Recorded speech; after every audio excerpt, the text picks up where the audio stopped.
ሐውለት የእህቴ ሞት የመላው ቤተሰቡን ህይወት ምስቅልቅሉን ያወጣው። ድንጋጤያችንም ቅጽበታዊ ስለነበረ ሁላችንም ራሳችንን የሳትን ያህል የሆነ ቦታ ላይ ቆመን የቀረን ያህል ድንዝዝ ያልንበት ነበር። ማንም ሊያምን አልቻለም። አብሶ ባሏ መሞቷን አምኖ መቀበል አልቻለም። እሱን ማረጋጋት፣ እሱ እውነታውን እንዲቀበልና ቀጥ ብሎ እንዲቆም ለማድረግ መጣሩ ከባድ ነበር። ለሁላችንም ከባድ ነበር።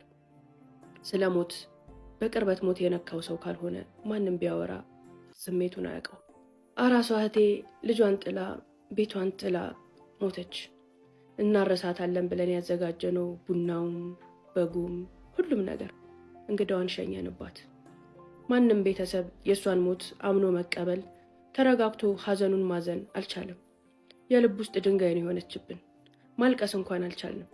አብሶ እኔ ባሏ ከባድ ነው። ሁሉም ስሜቱን የራሱን ነው የሚያውቀው። እሷ ከሞተች በኋላ 2 ወር ሞላና የኔ ሰርግ ሊሆን ሆነ። እጮኛዬ ከውጭ ሀገር እኔን ለመውሰድ መጣ። ሐውለት እህቴ ከባሏ ጋር ሊዝናኑ እንኳን ሲወጡ ልጆቼን ብላ አታውቅም። ልጆችሽን አደራ ነበር የምትለኝ። እጮኛዬ በሐዘኔ ከጎኔ ነበር። በቀን 3-4 እየደወለ እያጽናናኝ የሚያስፈልግ ነገር ካለ ብሎ በገንዘቡም እየላከ ኢትዮጵያ እስኪመጣ ድረስ ካጠገቤ አልተለየም። የእህቴ ባል መረጋጋት ከራሱ ጋር መሆን ስላልቻለ ስራውንም ማካሄድ አልቻለም። በተወሰነ ደረጃ እኔ ተረጋግቼ ስራዎቹንም ልጆቹንም ማኔጅ የማረገው እኔ ነበርኩኝ። አብሶ የእህቴ ልጆች ኃላፊነት ሙሉ ለሙሉ እኔ ላይ ወደቀ። እናታቸውን ስለመመስላቸው እንደ እናታቸውም ስለሚያዩኝ ህፃናትም ስለነበሩ ብዙም አልተጎዱም። ከኔ ስር ግን ሊወጡ አልቻሉም። አብሶ ህፃኑ ልጅ እንደ እናቱ ሆኜ ጡቴንም ባይሆን ጡጦ እየሰጠው ምንከባከበው እኔ ነበርኩኝ። ልጆቿ ከኔ ውጪ እናቴን እንኳን አይቀርቧትም። እኔን ወይ አባታቸውን ከስሬ አይወጡም፣ ከአጠገቤ አይለዩም። እሷ ከሞተች በኋላ ስራ መሄድ እንኳን አልቻልኩም፣ ልጆቹ እያለቀሱ ስወጣ። በዚህ መሃል ነበረ እጮኛዬ እኔን ለማግባት ከውጭ የመጣው። ያኔ መወሰን ነበረብኝ። እዚህ ጋር የእህቴን ልጆች እንደሆኑ ይሁን ብዬ በትኜ ትዳሬን ይዤ ከሀገር መውጣት፣ አሊያም ያን የምወደውን ብዙ ለታ የዋለልኝን በዚች አጭር ጊዜ ውስጥ የተረዳኝን ሰው አልፈልግም ብዬ ልጆቹን አንድ ቦታ ማድረስ። እናም ወሰንኩኝ። እናቴ ልጆቹን እኔ እንከባከባለሁ፣ ትንሽ ጊዜ ነው ይለምዱኛል፣ አባታቸውም ወደ ራሱ ይመለሳል፣ ጥሩ አባት ነው፣ ለልጆቹ አያንስም፣ ይሄ ላንቺ ትልቅ እድል ነው፣ ትዳርሽ ነው፣ ስለዚህ ትዳርሽን ህይወትሽን አታበላሺ ምታይ ብትለኝ እምቢ አልኩኝ። መጣ። ያለውን ነገር አስረዳሁት። የእህቶቼ ልጆች ናቸው። እኔ ስርስር እያሉ እንደ እናታቸው አይተውኝ ያደጉ፣ ዛሬ ደግሞ እናታቸውን ያጡ ምስኪኖች ናቸው። እባክህ ይቅር በለኝ፣ እነሱን ትቼ መሄድ አልችልም። ወይ አባታቸውም ወደ ራሱ እስኪመለስ ለ1 ዓመት እንኳን ጠብቀኝ፣ ካልሆነ ደግሞ ተወኝ አልኩት። ጮኛዬ ለመነኝ፣ አስለመነኝ። ማድረግ ያለበትን ሁሉ አደረገ። ሊያሳምነኝ ሞከረ። ልጆቹን ጥዬ ስለመሄድ ሳስብ እህቴን መክዳት ራስ ወዳድም መሆን መሰለኝ። በፍጹም አልኩት። እጮኛዬ 1 ዓመት ሊጠብቀኝ ተስማምቶ ጥሎኝ ሄደ። ሐውለት የእህቴን ልጆች ኃላፊነት ሙሉ ለሙሉ እኔ ወስጄ አሳድጋቸው ጀመር። ስራዋንም እየሰራው ልጆቿን እያሳደግኩኝ ህይወቴን ቀጠልኩኝ። ያንንም ባደርግ ግን እህቴ ቤት ልብሶቿን እቃዎቿን ባየው ቁጥር እህቴ ቤት መኖር አቃተኝ። የእሷ ሐዘን ሊወጣልኝ አልቻለም። ከዚህ ቤት መውጣት አለብኝ አልኩኝ። ከቀን ወደ ቀን እየከሳው እየጠቆርኩ በቃ ሌላ ሰው ሆንኩኝ። በመሃል ባሏን አናገርኩት። እዚህ ቤት ውስጥ የእህቴን ሐዘን መቋቋም አልቻልኩም፣ ልጆቹንም ጥዬ መሄድ አልችልም። በዚሁ መጠን ያለ ሌላ ቤት ተከራይ፣ ይህን ቤት አከራዩ አልኩት። ምናልባት ይህ ነገር ለእኔም ጥሩ ሊሆን ይችላል ብሎ ያን ቤት አከራይተን ሌላ ቦታ ተከራይተን ወጣን። ቤት ውስጥ ሰው አይጠፋም። የእሱ እህቶች፣ የእኛም ቤተሰቦች። እሷ ከሞተች በኋላ ቤታችን ሰው ጠፍቶ አያውቅም። ምክንያቱም ስራም ስለሙል ልጆቹን እኔ በሌለው ሰዓት የሚንከባከባቸው ሰው ስለሚያስፈልግ ቤታችን በሰው የተሞላ ነው። ያን ቤት ከለቀቅነው በኋላ ባሏም ትንሽ ማሻሻል አሳየ። ወደ ራሱ እየተመለሰ ከሐዘኑንም እየቀነሰ ትንሽ ማውራት፣ ከቤተሰብ ጋር ተቀላቅሎ ቡና መጠጣት ጀመረ። እስከ ዛሬ ድረስ ግን ልጆቹን ይስማል፣ መኝታ ቤቱ ይገባል፣ ይቆልፋል፣ ይተኛል። ልጆቹን እንኳን አጠገብ ሆኖ መላፋት፣ ማጫወት፣ ጸጉራቸውን ማሸት አልቻለም ነበር። ያን ቤት ከለቀቅነው በኋላ ግን ልጆቹን መዝናኛ ይዞ መሄድ፣ አብሯቸው መጫወት፣ ማብላት፣ ማጠብ፣ ልብሳቸውን መቀየር፣ ስራ በሌለው ሰዓት ድሮ ያደርገው እንደነበር ወደ ቤቱ እየመጣ ልጆቹን መንከባከብ በተወሰነ ደረጃ ወደ ራሱ ተመለሰ። አመቱም እየሞላ መጣ። እኔም ሐዘኑ፣ የስራ ጫናው፣ የልጆቹ ኃላፊነት፣ ያለ ዕድሜ የተቀበልኩት ብዙ ነገር እያጎበጠ መጣ። አባታቸው ወደ ራሱ አቀል እየተመለሰ መሆኑን ሳስብ እጮኛዬን አሁንና መጋባት እንችላለን ብዬ ደወልኩለት። እጮኛዬን በጣም ደስ አለው። ነገሮችን አስተካክሎ አመቻችቶ እንደሚመጣ ቃል ገባልኝ። ይህንን ሲሰሙ ግን መጀመሪያ ሂጂ አግቢ እኛ አለን ሲሉኝ የነበሩ ቤተሰቦቼ ሁሉ ቅር ተሰኙ። እናቴ ሳትቀር ለወትሮ ሂጂ እኔ ያለው ስትለኝ የነበረችው አሁን ግን ግንኙነታችሁና ቅርበታችሁ እኮ እንዲህ አልመሰለኝም ነበር። አንቺን ካጡ ሰው አይሆኑም። ልጄንም አጣው፣ የልጅ ልጆቼንም አጣለሁ። ባክሽ ያንቺ እድል ሀገርሽም ላይ የትም አይሄድም። እነዚህን ህፃናት ትተሽብኝ አትሂጂ፣ ይጎዱብሻል አለች። እኔ ግን አልቻልኩም። እናቴ ለልጆቹ ከኔ በላይ የሚወዳቸው ከኔ በላይ የሚያዝንላቸው አባት አላቸው። እኔም በቃኝ። ይህን ሁሉ ስቃይ መቋቋም አልቻልኩም። የራሴን ህይወት ልኑር ተውኝ አልኩኝ። እኔ እሱን ከጠራሁና ናና አግባኝ ብዬ አግብቼ ልሄድ መሆኑ ከታወቀ ጊዜ ጀምሮ ቤታችን እህታችን የሞተችን ቀን ያህል ለቅሶ ሆነ። ባለቤቷ ምንም አላለም። የሆነ ቀን እጮኛዬ ሊመጣ አካባቢ ጠጋልኩና ቅርታ ምንም አላልክም በዚህ ነገር ላይ ልሄድ ነው ምን ትላለህ አልኩት። አትሂጂ ካልኩሽ ራስ ወዳድነት ነው፣ ሂጂም ካልኩሽ ልጆቼ ላይ ጨካኝ መሆን ነው። ውሳኔው ያንቺ ነው፣ እንደፈለግሽ አድርጊ፣ ያንቺ ህይወት ነው አለኝ። እኔ ግን ሐውለት ማንም ምንም ቢል መቆየት አልቻልኩም። ህመሜ፣ ስቃዬ ከቀን ወደ ቀን እየባሰብኝ መጣ። ራሴን እያጣው መጣው። መወሰን ነበረብኝ። ልጆቻቸው ዕጣ ፈንታቸው ነው፣ እኔም ዕጣ ፈንታዬን ነው። በቃ መሄድ አለብኝ ብዬ ወሰንኩኝ። እጮኛዬ ነገሮችን አመቻችቶ መጣ። መጀመሪያውኑ ቀለበት አድርገን ስለነበረ ግርግርም ሁካታም ምንም አልፈልግም። ማንም ሳያይ ማንም ሳይሰማ ቀን ሳትፈጅ ይዘኝ ሂድ አልኩት። እስክንሄድ ድረስ ባሉት ሳምንታቶች ለደቂቃ እንኳን ከእህቶቼ ልጆች ሳልለይ አብሬያቸው አሳለፍኩኝ። የሚሄድ ቀን ሐውለት ማንንም ቻው ማለት አልቻልኩም። ማንንም አልተሰናበትኩም።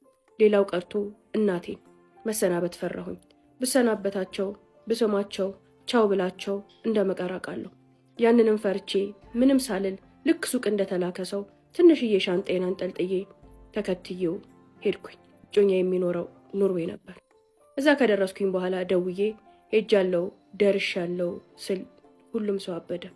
እናቴ አብሶ ወይ ልንተያይ ወይ ላንተያይ፣ ሩቅ አገር ስትሄጂ እንዴት ቻው እንኳን አትይኝም? ምን አይነቷ ጨካኝ ነሽ? እንዴት ነው እንደዚህ የደነደንሹ? እያለች እሪ አለች። ግን በቃ መሰናበትን አልቻልኩም። ዝም ብዬ አንገቴን ደፍቼ መውጣት ነበር የፈለግኩት። አደረኩት። እዛ ሀገር እንደደረስኩ ሀገሩ በረዶዋማ፣ ቀዝቃዛ፣ ብርዳማ ነው።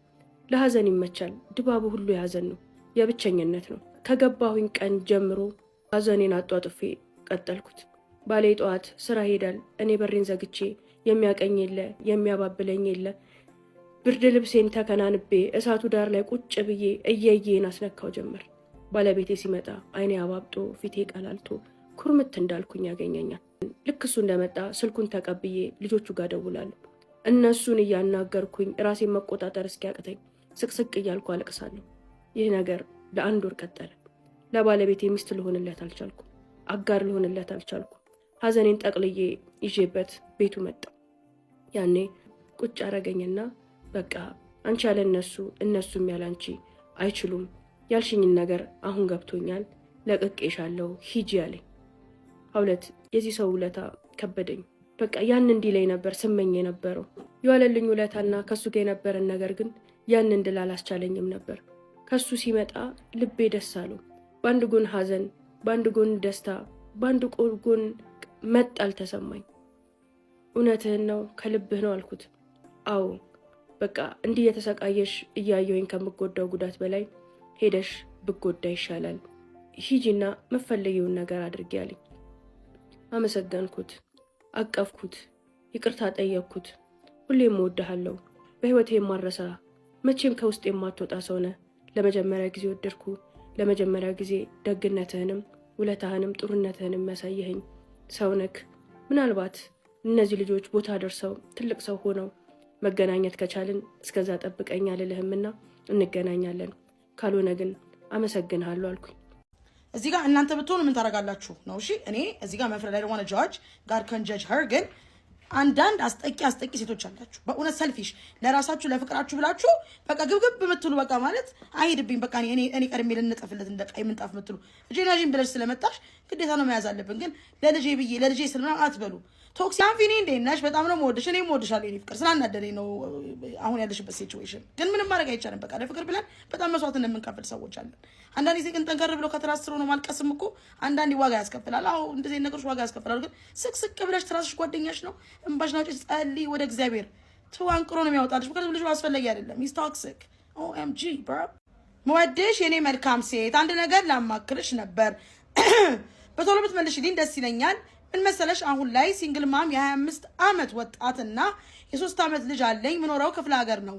ከልጅ አባት ጋር በፍቅር 4 ዓመት በትዳር 4 ዓመት ቆይተን ነበር። አሁን ላይ ግን በፍርድ ቤት ከተለያየን ወራትን አስቆጥረናል። ባለቤቴ የነበረው ሰው ለኔ ክፉ ልበለው ጥሩ አልገባኝም። ማለት በፍቅር እያለን ከአንድም 2 ጊዜ አርግዤ አስወርዶኛል። ግን በጣም ነበር መወደው። ልጠላው አልችልም ነበር። ክፉ በጭራሽ አይወጣውም ነበር። ሁሉም ነገር እሺ ነበር። ተናግሮ የሚያስቀይም አይነት ሰው አልነበረም። ግን ድርጊቶቹ ግን ሁሌም ያስከፉኛል፣ ያሳዝነኝ ነበር። በትዳር ስኖር አንድም ነገር አጉድሎብኝ አያውቅም። በሀብት ደረጃ የጥሩ ቤተሰብ ልጅ ነበር። የቤተሰቡን ስራ ነበር የሚሰራው። የራሳችንን ቤት ሰርተን ወተንም ነበር። ግን ምን ያደርጋል ከዛ በኋላ ሁሉም ነገር ተቀያየረ። እሱም ሰካራም ቤት ማያከብር ባል ሆነ። ጭራሽ ከሴት ጋር ተደብቆኝ ስልክ ማውራት መገናኘት ጀመረ። ቤቱ ላይ ለ9 ወር ከኖርም በኋላ ያንን ቤት ክደውኝ ከቤተሰቡ ጋር ሆነው እሱም ከነሱ ጋር ተመሳስሎ ኑሮውን እነሱ ጋር ባደረገ በ2 ወራችን ተፋታን። አሁን ላይ ግን በልጄ ጉዳይ በስልክ እናወራለን። ለልጄ በጣም ጥሩ ከኔ በላይ የሚጨነቅላት አባት ነው። ልጄን በጣም ትፈልገዋለች። አሁንማ መታረቅም እያማረኝ ነው መሰለኝ። ግን ከነ ቤተሰቡ የሰራኝ ስራ ከድሮ እስከ ዘንድሮ ከአይኔ የፈሰሰው እንባ እሱን ላስብ አይገባም ነበር። ግን አንድም ቀን በራሳችን ጉዳይ አውርተን አናውቅም። እንታረቅ እናውራም ብሎኝ አያውቅም። ልጄ በጣም አሳዘነኝ። ለሱ ስላናገሬው ልታረቀው እንዴ ብዬ አስባለሁ። ጭንቅላቴ በሀሳብ ሊፈነዳ ነው፣ እርዱኝ ትላለች እህታችን። ኤኒዌይ ያልጠየቀሽን ያልፈለገሽን ያልተበለሽን እኮ ነው ያከክሻለሽ። ሰውየው እኮ ወይንም ሌላ ግንኙነት ጀምሮ ይሆናል። ለምን ልብሽ ይሰበራል? እሺ እንታረቅ ብለሽ አንቺ ሰው እኮ ነው ይራመዳል፣ ይበላል፣ ይጠጣል። መጀመሪያም ጎርቶሽ ነው የሄደው። አንቺ ለሱ ያለሽን ፍቅር ያክል ፍቅር ቢኖረው ኖሮ መጀመሪያ ማሳለፍ ይሰጥሽም ነበር። በሁለተኛ ደረጃ ይህ never know ይሄ ሰውዬ ውጪ ሌላ ግንኙነት ያለው ሲሆን ደግሞ መብቱም ነው። ማለት በፍርድ ቤት ተለያይታችኋል። ገርልፍሬንድ አይደለም ሚስት ቢያገባ ሊኖረው ይችላል። ደግሞ ይህ never know። እሺ አሁን ልብሽ እንክትክቱ ቢወጣስ? ለልጅሽ ብለሽ በልጅሽ አታሳቢ። በመጀመሪያ ደረጃ እንደዚህ አይነት ሰዎች ደግሞ አላችሁ። ልጅሽ ቶክሲክ አባት ምንም አያደርግለትም። ቶክሲክ ሰውዬ ቤተሰቡ ጋር ተጣብቆ አንቺን እናቱን አታክ የሚያደርግበት ሰውዬ ምንም አያደርግለትም። እውነት ነው ከተባለ ይሄ እጅ ምን እያያዝበት ቤት እስከሆነ ድረስ እውነት አቃቁን ነው የምናወራው። አዎ ሂጂነት አረቂው አልልሽም። ለምን ነገ ስብርብርሽ ወጥቶ ደግሞ ተመልሰሽ እያልሽ እንድትመጪ አልፈልግም። ጠንካራ ሴት እንድትሆኝ ነው የምፈልገው። ለሱ ብለሽ እንድትፈሰፈሽለት አልፈልግም። why would you want to hurt yourself? ለምን ቆይ እስቲ ይሄ ማወቅ እፈልጋለሁ። ለምንድን ነው ራስሽን ማጣት የፈለግሽው በዚህ ሰውዬ? አይ እኔ መቤት ዘርቤልኝ ወደዛ ሚስት አለኝ ቢልሽስ ምንድን ነው የምትመልሽለት? አይ ለምን አገባኝ ልጅ አባት አለ እኔ ልትይው ነው? በፍርድ ቤት ልጅ ተለያይተሽ ምን ልትይው ነው? አሁን እኮ የሰውዬ ማለት እኮ የሆነ ማታውቂው ሰውዬ ማለት እኮ ነው። ከልጅቷ ለልጄ ከኔ የበለጠ ነው የሚያስ ከአንቺ የበለጠ ሊያስብለት አይችልም። ካሰበለትም አባቱ ነው። ለአንቺ ግን ባዳ ባልሽ ነበረ። አሁን ኤክስሽ ነው፣ ተለያይታችኋል። እንዴት ተፈብራቂ ለሰል እንዴ? ምንድነው አንቺ ደግሞ ልታረቀው የምትይው? እወድሻለሁ ስላችኝ ብቻ ሳይሆን ባትይኝም እንያያዝ ብለሽ እኛ ጋር እስከመጣሽ ድረስ ተንበርክኬ ነው የምወዳችሁ። እዚህ ጋር ያላችሁ ፎሎወሮች በአጠቃላይ የእውነት ከልቤ ነው የምወዳችሁ። ከልቤ ድውዱ ማይ ሃርት ድውዱ ፎር ኦል ያ ወዳችሁኝ ነው እንግዲህ ፎሎ የምታደርጉኝ እኔን ለማየት 24/7 እንዴ። እኔ የታችሁ ደግሞ ወዳችሁን ካላስኳችሁ ማሊ ይዘሽ ነው የኔ መቤት እንዴ፣ ማሊ ይዘሽ ነው የኔ ፍቅር። ዋት አርጊውነት ቆፍጠን በይ ማርያምን ዋት ጉድ አንድ ሰሞን ነው ይጠፋል። ይሄ ፊሊንግ ይጠፋል ነው የምነግርሽ፣ ይጠፋል። እልም ብሎ ደግሞ ይጥፋልሽ። ንጉሰ ነገስት እሳልልሻለሁ ዴ የዚህ መመጫዎች አትሆኝም። ተመልሰሽ ገብተሽ እስቲ ይሄ ሰውዬ አንድ ጥያቄ ልጠይቅሽ እና ተመልሰሽ መጥተሽ በውስጥ አናግሪኝ። የምሬን ነው። ይሄ ሰውዬ በተግባር በሁኔታ በምናምን ተቀይሮ አልተቀየረም እኮ መልሰሽልኝ አለም። እዚህ ጋር አንድም ቀን ጠይቆኝ አያውቅም። በልጃችን ጉዳይ እናወራለን ግን እኔን እንታረቅም እናወራም አላለኝም አልሽኝ አይደለ? ፍላጎት የሌለውን ሰው የኮርኩረሽ አንቺ እኮ ነሽ እሺ እያለ እኮ ነው የሚኖረው። ጥጋባቸው እኮ እንደተወደዱ ሲገባቸው እሺ እኮ ነው የሚልሽ። አንቺ ምን እዳለብሽ? የእሱ ኳስ መጨሸልቶኝ ነው። እልፍ ሲሉ እልፍ ይገኛል። እልፍ በይ ጦስሽን ይውሰድ። የምሬን ነው የምነግርሽ።